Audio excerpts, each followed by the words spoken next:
Hi guys, I'm quite happy to do this presentation to all of you, and the major reason that it's going to look like a family reunion because I'll be talking to my brothers spread around the world and to my daughter Carolina, so just a reason of joy. I'll be talking about zRadar for zOS, that is a product from a Brazilian company called zRadar Brazil, and maybe the sort of anti-climax that I'm going to say to you is that zRadar for zOS is just a new performance monitor in the market. And I'm totally agree with you. No, they're going to say, no, I don't want another performance monitor. It's too much. We have many of them. We have RMF, we have CMF, we have MainView, we have Omega Mon. Okay, it's too much. But there is something that is unique. Yes, zRadar for zOS is unique, and exactly one of my major reasons to be talking to you is to prove to you this uniqueness. And maybe this uniqueness is going to be very well evaluated by the customers that you are going to contact in order to explain why zRadar is much better than the others that are in the market. So I'm skipping to the next slide. This one, you see that there are many zeros and ones. So for sure that we are talking about data processing.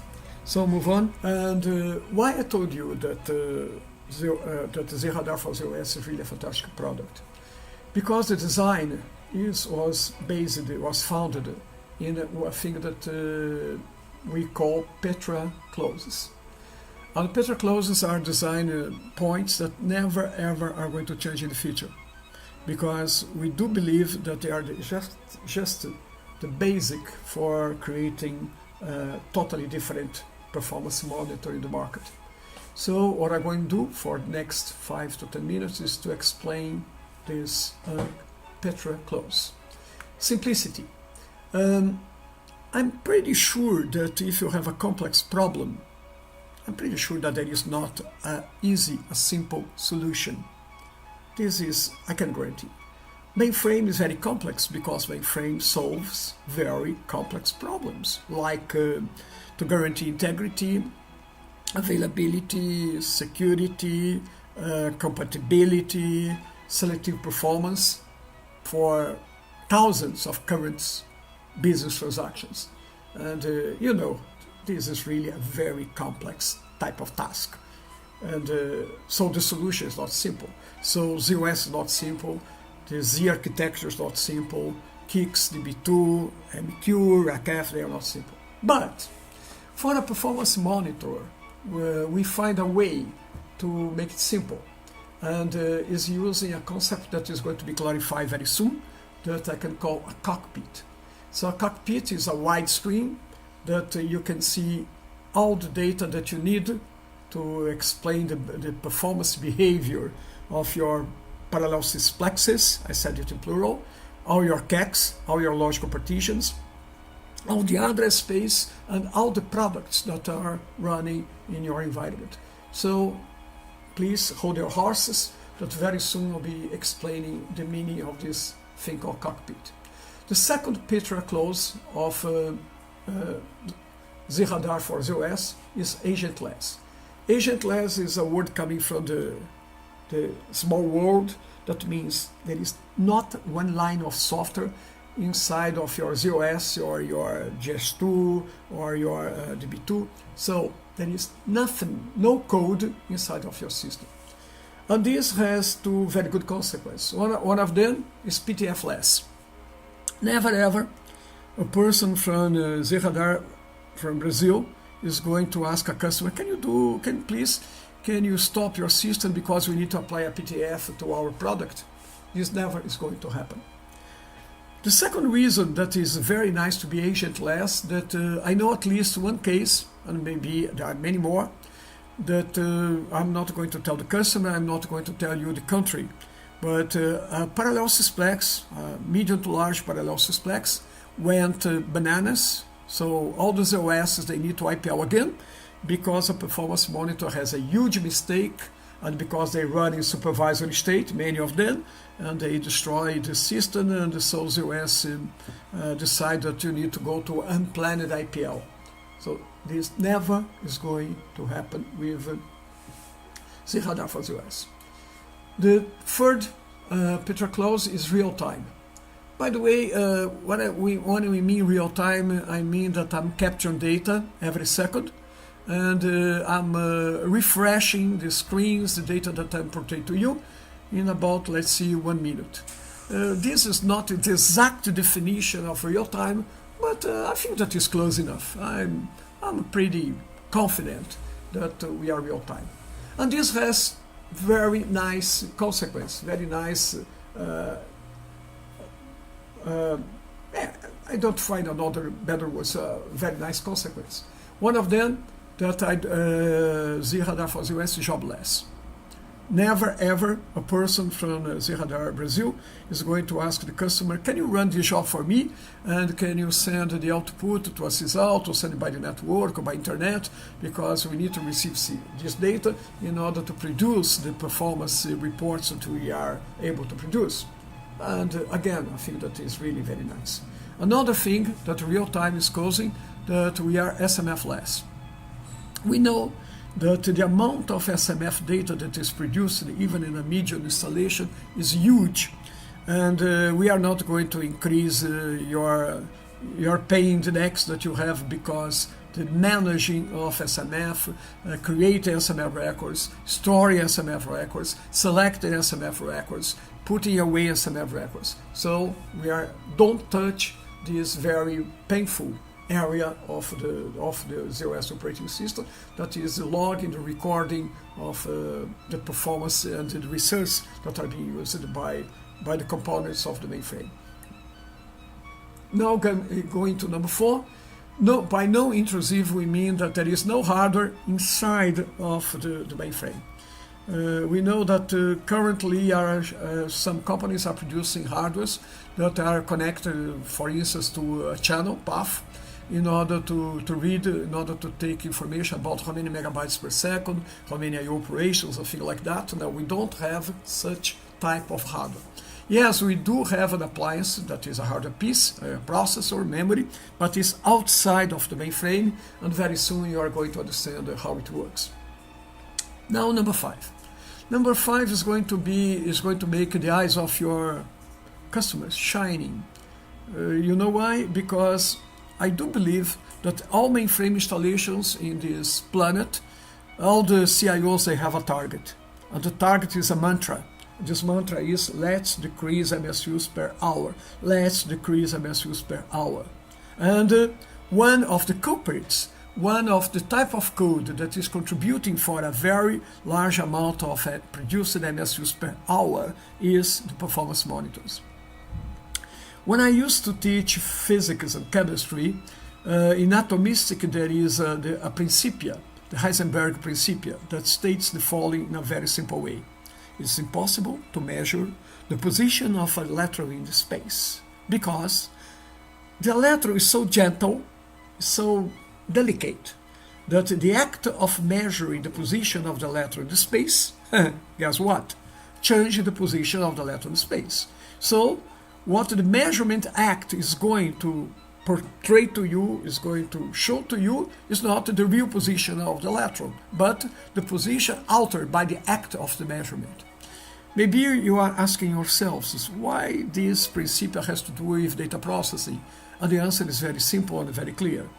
In order to know how much is your performance, how much is the consumption of CPU, I/O, memory, your links, what is the average response time, and things like that, how many transactions per second, I need to start a performance monitor. And the first thing that this performance monitor is going to do is to consume research. So all the data that you see in the reports are not the real answer for your question. What you are seeing is the amount of research being consumed by your business transaction, yes, but altered by the existence of the performance monitor.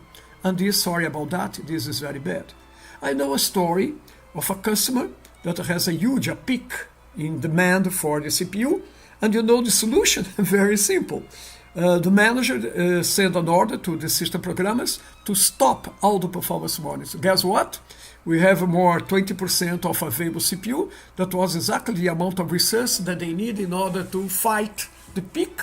And after that, everything started to run smoothly. Now they could restart again the performance monitors. So this problem never, ever is going to happen with the zRadar for zOS. So I think that is a very convincing argument for your customer. Now, in number 6, we start to see how it works. So out of box, I mean that all the intelligence of zRadar for zOS is located in a small appliance that is a processor with memory and with network connections. And there is where the miracle is going to happen. So it's a box, and this box is the size of $1 bill. If you go to the market, I feel that you can buy this hardware by $1,000. So the hardware where all the intelligence of zRadar for zOS is going to be implemented is a very small appliance. Now, how this appliance connects to your zOS system? There is a very old interface that usually the young people, they don't know, that we call the 3270 emulation code. And zRadar is based in this code. So zRadar is going to mimic a TSO user that you can see number 8 in our picture close. And this TSO user, that is not a real person, but is exactly the appliance, exactly the hardware, interfacing through a virtual 3270 is going to act in 2 ways. One of them, asking for screens for RMF monitor 3, and second is by the function 6 of TSO, issuing display commands to the console. And maybe your customer can argue, hey, so you are spending my resource because RMF get, that is the component of RMF monitor 3 that is gathering the data, he consumes MSUs. And the reply for this question is, but in all customers that we know that have RMF GAT monitor 3 is always alive, always up. So we are not introducing more MSUs per hour in your system. We are using just a function that is there. Another very good idea about exploiting the data from monitor 3, that all this data comes from IBM.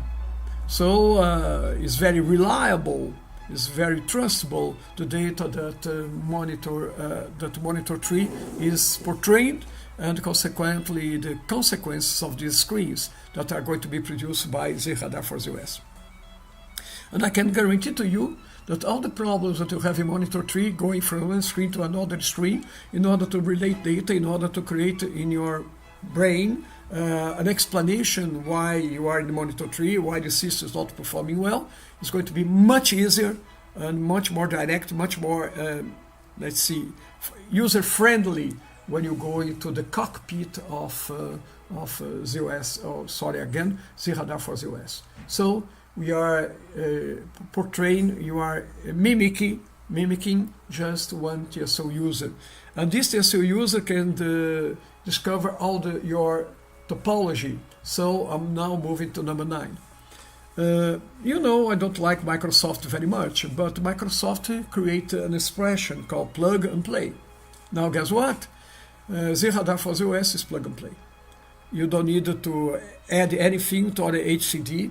There is no parameters in ParmLive. There is nothing, even in the configuration of zRadar, that you should declare how many parallel sysplex you have, how many CACs you have, how many logical partitions you have, how many address space per zOS you have, and how many different products are running in those address spaces. He discovered everything, just mimicking one TSO user. If you have more than one sysplex, for every parallel sysplex, you are going to need one TSO user. And the reason for that is just RACF security. By the way, maybe your customer be a little uneasy because he is going to connect to his system, hardware that he does not trust, a hardware that he never saw before. This hardware is going to connect by TCP/IP, and you can, in the middle of the way, put all the firewalls that you use today, and RACF, and so all the security tools are perfectly being used in order to guarantee to your customer that, let's see, the zRadar for the zOS was not produced by the Islamic State or by a jihadist type of organization. So it's very safe, and please do believe on that. So the next one, automatic topology discovery is exactly another wording for the plug and play from Microsoft. Number 10, customization. This is really, by the way, I think that many of the Petra clothes that I just covered, they are really uniqueness. They cause the uniqueness of zRadar for zOS. But now the number 10 is really totally out of reality. Pretend that you are in a customer, let's see, in Transylvania, explaining the tools, the goodies of zRadar for zOS, and suddenly a customer raises a hand and say, hey, I would like to see more information about flash memory, that you don't have this information right now. So what are you going to do? You're going to ask a piece of paper, you write down this requirement from the customer, and maybe you guarantee, and this is going to be guaranteed by a contract, that maybe in 3 weeks, in the maximum 4 weeks, this function is going to be available for this customer. So you understand, it's really a customization where the customer is the master. This never ever happened with any performance monitor. Pretend that you go to CMF and you go to BMC and you ask for a report that is not there. Guess what? I don't know, maybe never ever in the future this data is going to produce, even if you has a very strong need for such information. Now number 11 is also very, very different from the other performance monitor products. In the majority of them, not the majority, in all of them, let's see that you are taking a look in, let's see, a WLM type of data report produced by RMF, CMF, etc. And you see performance index, you see service class, you see report class, you see workloads, you see resource groups. Now pay attention. If you don't know what is a service class, what is a PI, what is a report class, it's totally useless, the amount of numbers that you are seeing. It's totally useless. So the person that is going to make an analysis in order to take decisions, he needs to have before all the skills, and I said all the skills, in order to get some information, take some decision from it. This is not true for zRadar for zOS. There is a part of zOS where you have explanations, like a tutorial, a very nice tutorial that is going to explain to you in different levels, depending on your skill level for the information. It's going to explain to you how it works, what is the value, the recommended value for that parameter, where in the parm lib, where somewhere where you can customize this value, things like that. So it's not only a tool that is going to help you to analyze the performance of your system, but it's also a tool that for sure is going to increase your skill, and this is for free. This is just included in the total price of the product. So I'm very happy that, I don't know, maybe in more than 10 minutes we cover the design Petra clause. Sorry that I cannot hear your questions, but maybe we're going to create in the site a Q&A type of communication between me and my brothers, my dear daughter Carolina. Carolina, a kiss, okay? Okay, I'm back. Now the next slide that you have in front of your eyes. And maybe, I don't need to read it. I think that you can read it. It's a pity that you cannot raise questions, but I think that each sentence is very clear. So I'll give you some time to read out the topics that are in the slide, please.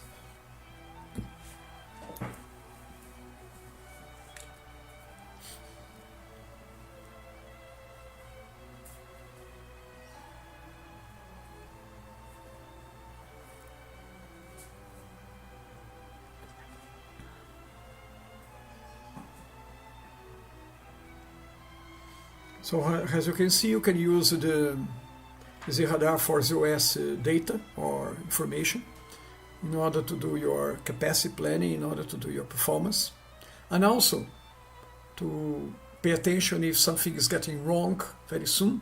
That can cause a problem in your continuous availability.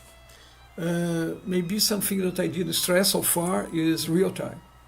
So the data that you are going to see is data that was just very fresh, captured by our math get in monitor 3. And depending on the mean time, and usually we work with, let's see, a tenth of seconds of mean time, I can see that without any mistake that what you're seeing is real-time data, what is happening inside of your system. Folks, okay, are you still awake? So let's keep going. Now I have a very interesting slide that is going to explain many of the hidden things that you don't understand about how is the architecture of zRadar for zOS. So here I have the layers. Here is user, is a customer that is in a company that bought zRadar for zOS. Here is what we call the cockpit. So is the interface, is the optical interface between the customer and what is in the other side. This is the appliance. So the $1 bill size appliance that I told you. This link, a little thick, means the connection 3270. So here we have the virtualization of the 3270. So here you have the TSO user commands flowing to the CACs that are in this layer here. And as you can see, this virtual TSO user is connected to just one zOS in this CAC. And the blue line that is in the other side of the Z13s or Z12s, etc., make the connection. So I don't need to have a link for each CAC. The communication is going to be CAC by CAC in order to get all the data, all the performance data that zRadar needs in order to process. And the logic, the execution of the transformation of the data came from the RMF monitor tree and display command in the console are going to be here. Here is the magic. Here is a presentation layer where you have the cockpit, and here I have users. Another interesting point that you can have zillions of users, real people, and just one virtual TSO user. So there is no need for another appliance for every new zOS for zRadar for zOS user. Now I can click and see that these ladders is just to reassure you about that is a real-time product, it's non-intrusive, it's agentless, you are not consuming MSUs, and by the way, if you are not consuming MSUs, you are not consuming MIPS. And MIPS are very important because it is a metric used by IBM in order to charge hardware.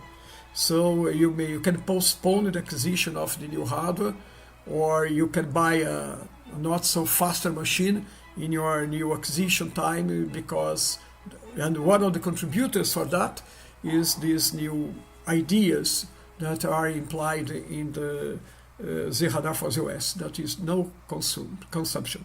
Yes, they consume some MSUs, but it's much less than one MSU for a small to medium computer. And finally, the automatic topology discovery that I think that I already covered. Okay, so let's move to the next slide.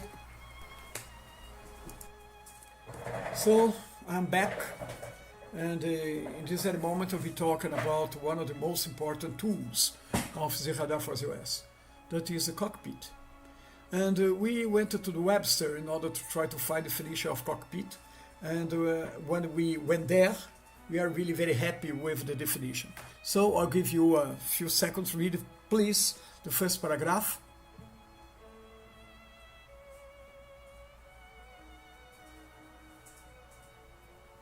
So after reading the first paragraph, I think that what comes to your mind is a cockpit of an airplane, where is a centralized way of showing all the systems of the airplane.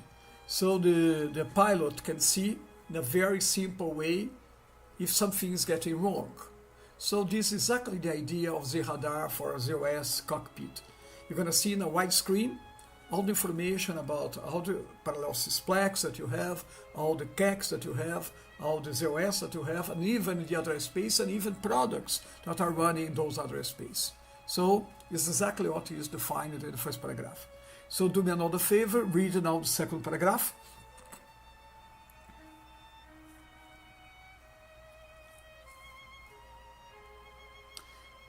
So the big difference between the zRadar cockpit and an airplane cockpit, aircraft cockpit, is that in zRadar cockpit you only have performance information. And maybe in an airplane you have other data like how much fuel I have, what should be the the angle that I need to fly it in order to see to have a better flow in the air, things like that. I never ever was a pilot, so I don't know exactly what is information that is in the airplane cockpit. Now read please the third one.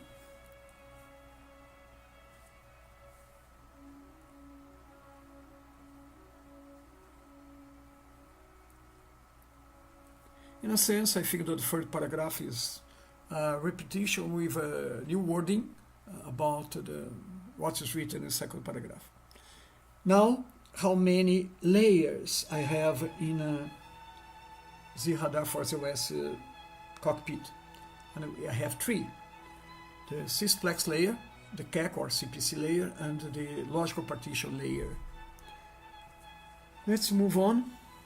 Now, I'm very proud to introduce to you the cockpit, the CPU, the processor unit cockpit. You're going to see that there are other cockpits.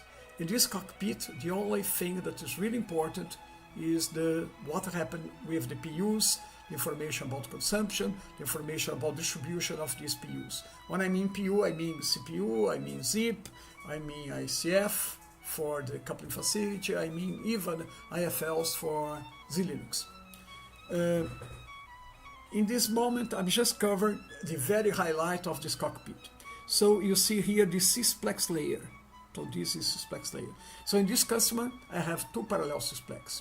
And just for you understand better, to read it faster and easier, there is the blue parallel sysplex and the green parallel sysplex. And you see lines, blue lines coming from this blue parallel sysplex, and you see green lines. So let's follow one of these lines. Come here. So what he's saying, that for sure there is a zOS. There is a zOS, at least one zOS, okay? At least one zOS in this CAC that belongs to this coupling facility. Sorry, that belongs to this parallel sysplex. So you follow the lines and you can see the distribution of the zOS and distribution of the coupling facilities. When you see a triangle, you can see this is the symbol for the coupling facility. Now in the green, you see the lines of the green pointing to all the CACs, where you have the zOSs and the coupling facilities that belongs to this parallel sysplex. Furthermore, a little later, I'm going to explain with much more details and to show how much hidden information you see in these layers. For the moment, you just see, hey, there is so much information, there is lots of information. Now I have the CAC layer, here I have all the CACs, so this customer, he has seven CACs, and as you can see, there is a bigger rectangle, and there is another rectangle. This is for one site, and this is for another site, so they are geographically dispersed, the CACs of this customer. And now finally I have down the logical partitions that belongs to each one of these CACs. You see blue means that these three logical partitions are running zOS, and those zOSs they have something in common. They belong to the blue parallel sysplex. Here we have two of them in the second CAC, and they belong to the green parallel sysplex, etc. So this is a very highlight overview of the three layers. So please try to memorize the sysplex layer, the CAC layer, and the logical partition layers. And very soon I'm going to show to you lots of information that you can get from this picture by clicking the right and the left button in the mouse. Okay, thank you. Let's now keep going with the presentation of the cockpit. Sorry, here is written dashboard. Dashboard was the previous name, the old name of cockpit. Now we decided to change, but this code was not, we didn't have time to change the code. So when you see dashboard, please do me a favor, see cockpit. There is a difference between this panel and the panel that you saw before. Before was just a slide. This is a live thing. So there is a system behind this screen. Let's make a comment about unreachable. So unreachable, I told you before that if you have several parallel sysplex, you need to have one fake TSO user, one virtual TSO user for every sysplex. Let's pretend that this customer has 3 parallel sysplex. And we just defined 2 TSO users. So one TSO user that was connected to one zOS of the blue parallel sysplex, another virtual TSO user that was connected to a zOS of the green parallel sysplex, and no virtual TSO users was connected to another parallel sysplex. So zRadar for zOS cannot discover the other parallel sysplex, but he discovered the other logical partitions that are not included in these 2 parallel sysplex. So unreachable means another parallel sysplex or sysplexes, and you have pointers for the logical partitions that belongs to this parallel sysplex, but there is no much information because we are not having one TSO user connect to one zOS of this parallel sysplex. So this is a very good idea of zRadar for zOS. Now I was talking about, now I have something in my mind. I'm going to call it a cookie. Cookie, you know, is a sweet that everyone likes. So every time that you push, you go into an icon in the cockpit and you push the red button, there is a cookie for you, there is a gift for you. So let's see what is the gift here. It's telling that this parallel sysplex, the zOS and coupling facilities are located in 11 CACs or CPCs, and they had 31 zOSs and coupling facilities. So it's a very valuable information. So I like it. So if I, by the way, if I click in this picture of a mainframe, pay attention, the word picture means a picture. So if IBM announces very soon the Z14, we are going to capture the picture of Z14, and this picture is going to be placed here. So this is not a drawing, this is not a virtual thing, it's the real picture. So the Z13 really looks like that. I'm going to press the cookie. Now you can see lots of information about this CAC. I'll give you some time in order to read.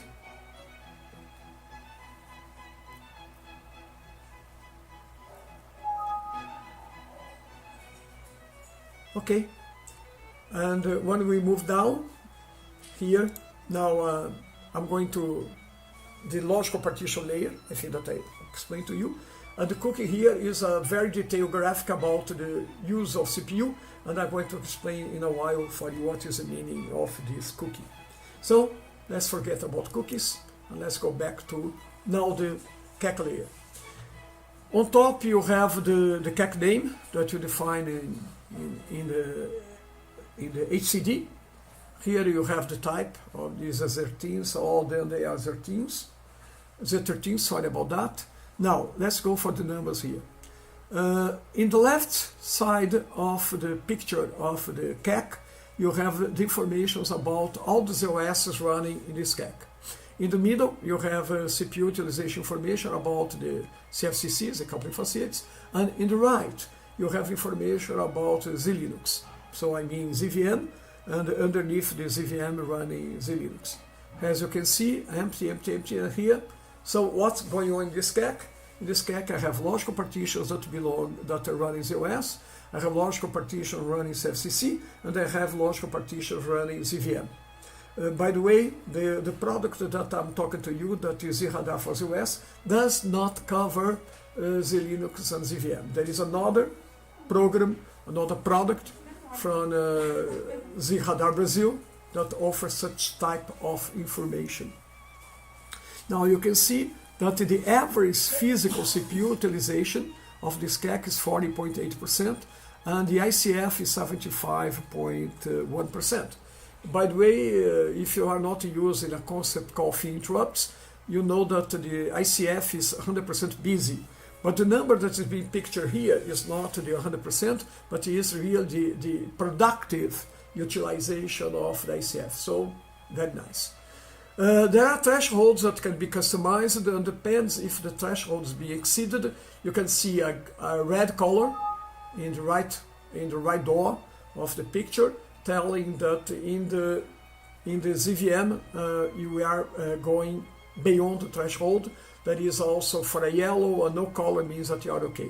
So when you see a red in the right corner, in the right door, means that one of the thresholds is being exceeded, and we are talking about the CPU utilization. Okay. Now this is really very good. Now let's see that you define an interval, let's see, of 1 day. Now you see the historical fluctuation in a graphic manner of the physical CPU utilization of this machine. So you see the fluctuation of CPU utilization. Now there is a vertical line, and the vertical line is a separation between the past and the future. So what you are seeing in the right side is the projection. So I can tell you that zRadar for zOS is very proactive in a sense that is going to tell you if all the behavior that we have in the past is going to keep going in the future. This is going to be the projection of 1/4 of 1 day. So it's really very nice, and you can see when the machine is really working that these numbers are moving, like exactly the concept of a rolling average. You remember the MSUs per hour rolling average? The concept looks very much the same. Okay, now I want to tell you more about the cookie. Where is the mouse? Where is the mouse? Okay, in the cookie for this graphic. Where is the mouse? Oh, now I found it. So cookie, right side. Now you can see in green the CPU utilization, and in blue the CPU utilization. Okay, and when you have an empty space, means that by any reason the system was not working, was not okay. So, and they're very nice, and now you can see the time interval. In this case is 1 day, but you can have 12 hours, 4 hours, 2 hours, and 1 hour, depending on the granularity of the information. And recall that in the 1/4 of the graphic, you have a projection to the future. Okay, very well. Now, I think that we covered the top layer, that is the parallel sysplex layer. We covered the CACs. Now we are going to move on to the logical partitions that are living inside of a CAC. So every rectangle, as you can see, is a logical partition.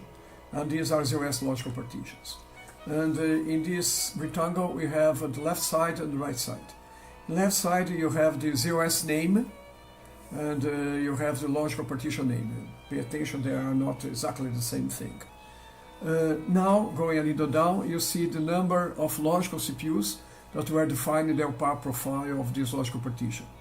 Maybe you should think a little strange, awkward, to have a decimal point here, decimal comma here. The reason is that there are several algorithms in WLM or even in LPAR that can change dynamically the amount of logical CPUs that are activated for this logical partition. So, if this number is changing, zRadar for zOS is showing to you an average, so you can see the average here. Now, a very important metric, that is average CPU utilization along the interval that you are observing this number. In the right side, you have the same information for zips. So left side, CPU, right side zips, and please don't ask me for zaps, because zaps, they are really dead. Now pay attention that there is some colors, and blue means that no much activity is running along the observation interval in this logical partition. We have metrics, we have thresholds that we define, and based in these thresholds, the colors are going to show what we intend.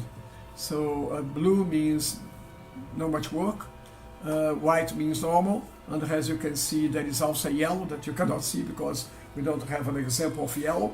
That is a kind of warning. Now red means that we are above certain thresholds. Usually IBM do recommend, I will talk about CPU utilization, that the low threshold should be 70%, the high threshold should be 90%, sorry about that. Now we have also information about the coupling facilities. ICF is the name of the coupling facility, the name of the logical partition, and the average productive utilization of the ICFs. If you are not using a tool of CFCC called FinInterrupts, you should remember that the ICF will be an eternal loop searching for work towards the CF link. But here what zRadar for zOS is showing to you is the real utilization of the ICF used by CFCC executing the request coming from zOS, from that component that I hope that you remember, that is XES. XES. Very well, now let's do some drill down or some diving in the information that zRadar for zOS is providing you guys. So if I click with my right button, you see this beautiful graphic. I'll give you maybe 10-15 seconds to take a look to see if you can understand what I'm going to explain to you very soon.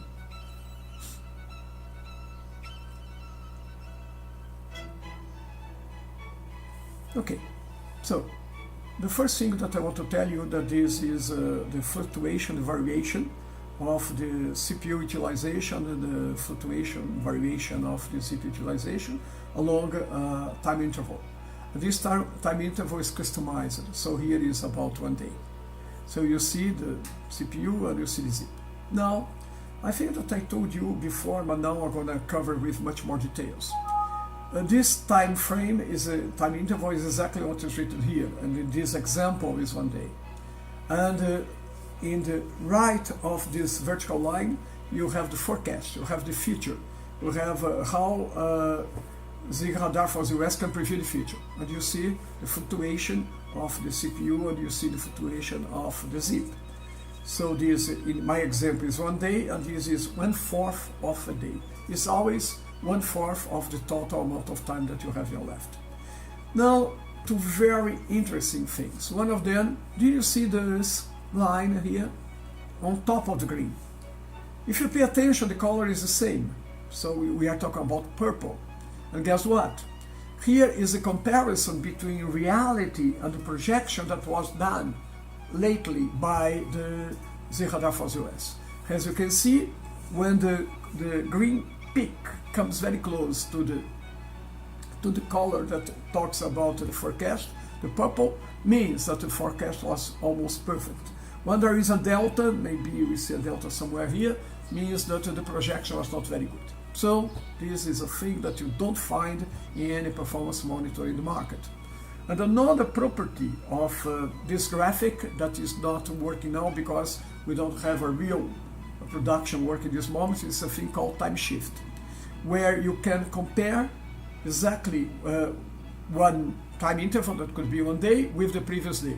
So you see the previous day in one line and you see the current day in another line. So delta means how much was the variation of the workload of CPU utilization between the previous day and the current day. So this can be used as an alert, can be used to tell you that something unusual happened because the variation along the time interval was very different from the previous period to the current period.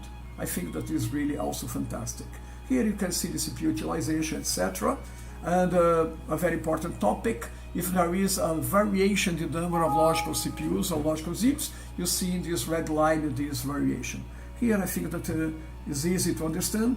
Maybe this RCP is not a very common acronym, but is a real CPU utilization. So this logical partition among this 1 day, the average CPU utilization was 38.3%, and the average physical CPU utilization was 12.3%.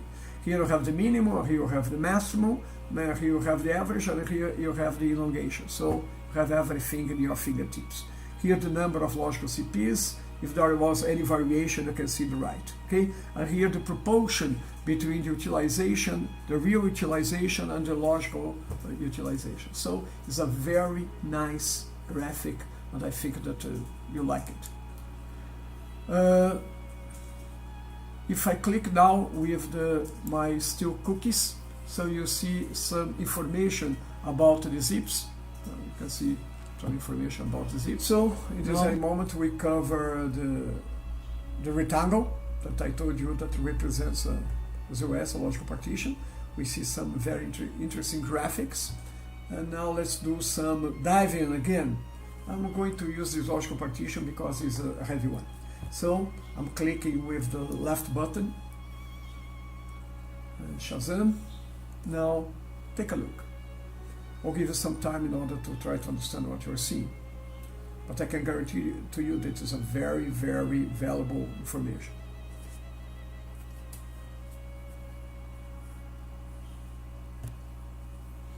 Okay, now all the address spaces and enclaves in the system, they are going to be classified by the type of the product. So I have batch, I have kicks, DB2, GDPS, HSM, main view, MQ, the OMVS, that is Unix System Service, you name it. Maybe you have a question how zRadar for zOS can discover such, and this is by the address space name. So you need to have a standard for the address space names, because using these standards, zRadar for zOS is able to deliver to you this very, very nice information, very valuable. So you have per type of the product, the CPU utilization, and pay attention, you have the MSUs per hour consumed using all the requirements from IBM, zRadar, in order to guarantee that this number is really very close. Now, because I click here DB2, now you see details about DB2.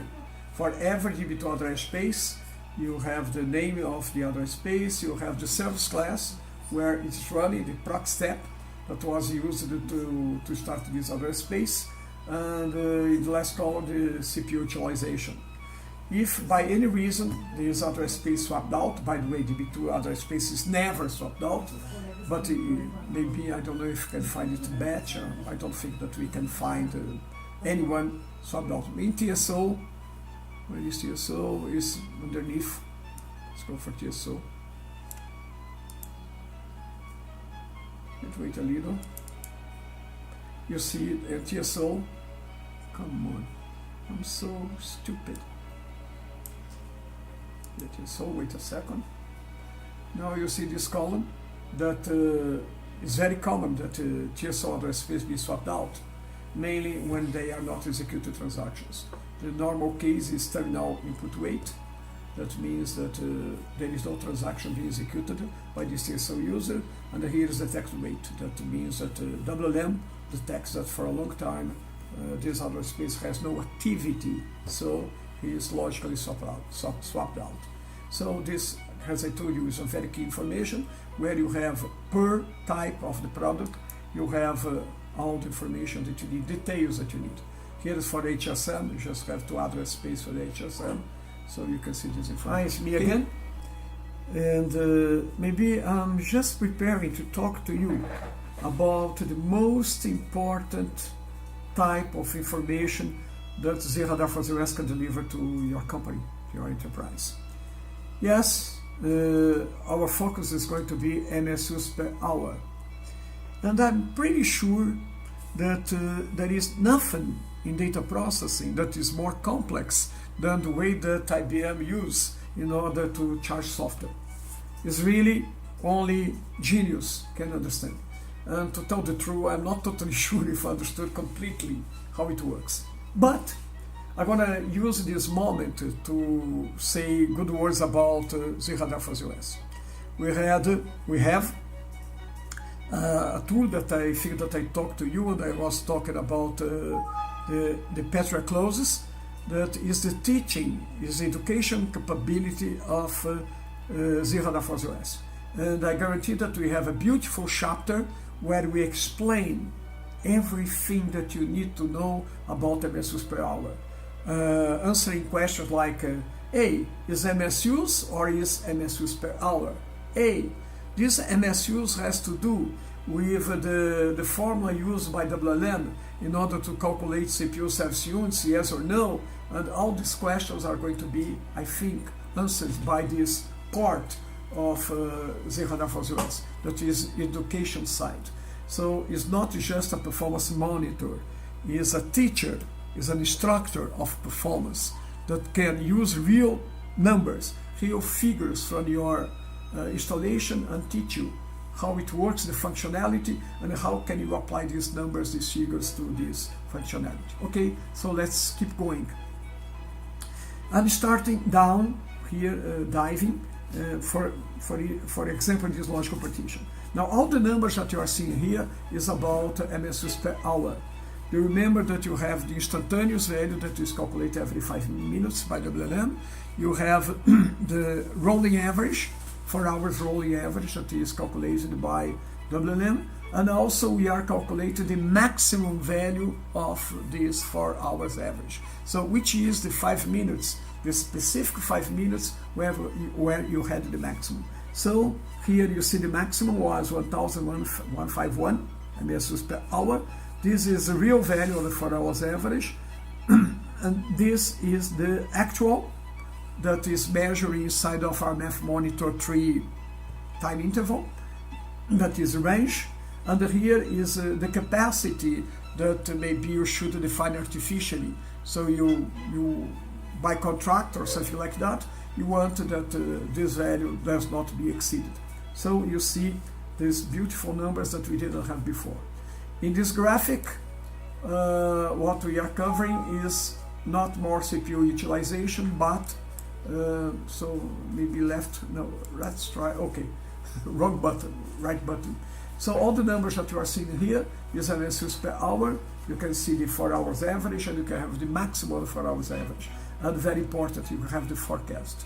So maybe using this information, you can prepare yourself to put the defined capacity capping value down or up. So this forecast, all the customers that we talk and show this forecast, they are really very happy that now you can forecast it with a very good chance of being right, what is going to happen after this, in this example, one day. And you see that there is no much delta between the forecast and the real values. So this is really very nice. Wunderbar, okay, how the Germans used to say. Now here the same numbers, but for a CAC level. By the way, the 4 hour max and the 4 hours average is an average of the average for every zOS running in this CAC. And this one is the adding, is the summation. As I told you in education part of the product, all these details are going to be explained. Move on. Now is a fantastic idea. Then imagine that your company has data processors, data processing departments spread all over the world. And zRadar, connecting the appliance to the internet, to the network, he can reach all data that is spread in all the CACs that are abroad. And now you can see here the total amount of rolling average MSUs per hour, and here is the total capacity that you have. So how much you are spending, how much is your total capacity, adding all the data centers. So imagine that you are Citibank, that you have in Singapore, you have in New York, you have somewhere in Europe. You can have the total figure, and this for sure is going to make very, very happy the CIO and even the CEO. Here the same information for what? For the average and for the maximum. So it's really very, very, it's a kind of information that I'm sure that everyone is going to like. Now the last calculate. And I have a question to you guys. Did in your life before, did you talk 10 minutes about a subject that you don't understand? Maybe yes. So this is going to be my case.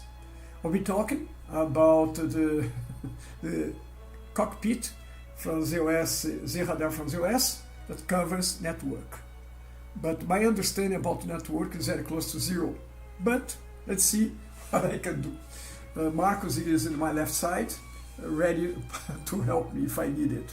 So I have the sysplex level, or layer if you want. I have the CPC layer, and I have now another layer that is the channel layer, the OSA channel layer, and finally a little down, as you can imagine, you have it's not going down by the rolling arc. Okay, I have the logical partitions with network information, the TCP/IP information. Okay, now I have a question. If the CEO of your company is talking to the guy of networking, what should be the question that he's going to ask in order to have an evaluation about the quality of the business? And I have a few options. One of them is, how many megabits per second I'm transferring my network? What is utilization of my channels? What is the average time of every communication? Or how many connections I have? Okay? The $1 million question, the answer is very good, number of connections. Because number of connections is directly connected to what? To the business. So, and I have a beautiful graphic here in a 6-plex scope showing to you how many connections you have and the fluctuation of these connections. Now you can see in a more better scale along the interval that here, again, 1 day. And remember the forecast. We also have the forecast, 1/4 of the time interval is going to be the forecast. And a very important thing, we are pinpointing to you that one of these connections was stalled. Stalled means not connected. So means a problem, and this is a nice place where you can see a problem. Here in the other 6-plex there was no variation, so it's just a number, and we don't know why. Now let's move now for the CAC layer. In the CAC layer, you see again the number of connections. Now it's per CAC, it's not per 6-plex. So it's the adding of all the connections from all zOS is running in this CAC, and one of them is stored, and the same information goes on and on to the right. Now going a little down, the same information that we see above, but now the scope is for the CAC. So the fluctuation of number of connections. Now, next one, every little square is a OSA channel. So it's an OSA channel. When it's blue, means that OSA channel does not have any traffic. The traffic is 0. The white is okay, and the yellow is above a certain threshold, and if it's red, is an alert that maybe is too much data flowing by this channel. Now we have a blue arrow. Where is my mouse? My mouse is where is my mouse? Okay, here. I have a blue arrow and I have a red arrow. And the blue means the traffic, the amount of megabytes per second, or megabits per second, or gigabits per second that are into the system. And red means out of the system. So ongoing data transfer for your network, and red the outgoing. And another very interesting tool of zOS for zRadar is the thickness of the arrow. Thicker means more data rate. Thinner means less. So it's very visual. I can see that maybe here in this for these CACs, the TCP/IP activity was stronger, heavier than the other ones because they are thick. And here you can see the numbers. This is the number for inbound, and this is the number for the outbound. Okay? Now, going to a more detailed information, these are the TCP/IP stacks that are provided inside of this OS. So what's missing is to talk to you about the data that you can see at the logical partition level. As I told you, I am not a TCP/IP guy, but this is a stack. So if you are, you can recognize a stack. And here the number of connections per stack. And here if there is someone that is in problem, someone that was stalled. So this is information I have here. Talking about a cookie, let's see which is the cookie. Where is the mouse? So if I click here, you see these information about the stack. That is nice. If you can understand what's the meaning. And here, if I click somewhere here, I have also the information about each OSA channel. So this completes the presentation about zRadar. I hope that you like it. We're gonna maybe define in the site a way where you can send your questions, and we are going to supply the answers. And let's be together. There is a expression in Portuguese that means vamos que vamos. That means let's go all together. That maybe the paradise is going to be our final destination. Love you guys. Bye.